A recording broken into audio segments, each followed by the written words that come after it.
Bismillahirrahmanirrahim. Assalamualaikum warahmatullahi wabarakatuh. Nama saya Adi Aditya Nugrah dari akuntansi B. Saya akan menjelaskan kerangka konseptual keuangan.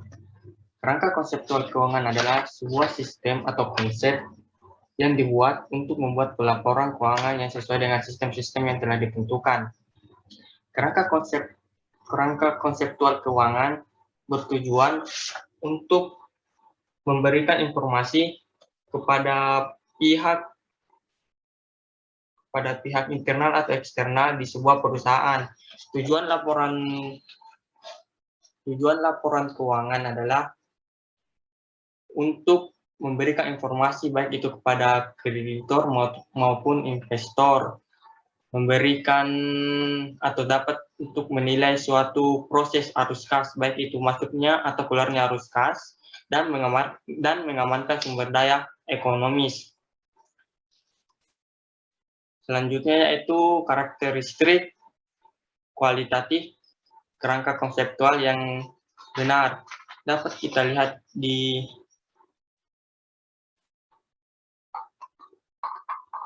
PT Bank Rakyat Indonesia Persero dan entitas anaknya. Ini mempunyai karakteristik kualitatif yang baik karena yang pertama yaitu berguna, yang mana itu relevan. Karakteristik kualitatif terbagi menjadi 4. Yang pertama yaitu relevan, atau yang dimana itu sesuai dengan pelaporan yang tertulis, yang bertujuan untuk mengambil keputusan ke depannya demi kepentingan perusahaan. Yang kedua yaitu reliabilitas atau informasi yang disajikan itu harus sesuai dengan beban-beban yang keluar ataupun masuk, ataupun itu harus jujur pencatatannya.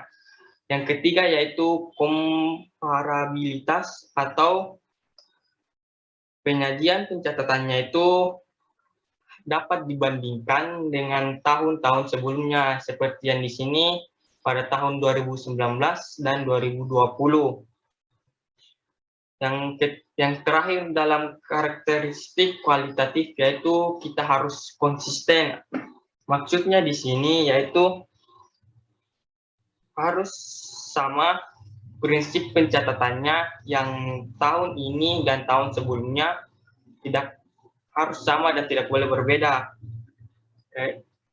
Dalam kerangka konseptual keuangan terdapat elemen-elemen keuangan. Elemen-elemen keuangan ini secara umum itu berupa neraca atau aktiva seperti aset kas. Yang kedua itu laporan laba rugi yang berupa pendapatan ataupun beban-beban. Yang ketiga yaitu laporan perubahan yang berupa itu modal awal atau modal akhir ataupun price. Yang terakhir yaitu arus kas. Arus kas di sini itu baik berupa investasi dari seorang investor. Yang terakhir yaitu CALK atau catatan atas laporan keuangan, dan di mana catatan atas laporan keuangan harus sesuai dengan pelaporan yang telah dicatat. Dan selanjutnya yaitu asumsi dasar kerangka konseptual keuangan, yang dimana yang pertama yaitu biaya histori, yang dimana baik pendapatan ataupun beban itu harus sesuai dengan harga beli dan jasa yang dikeluarkan, tidak boleh berlebih.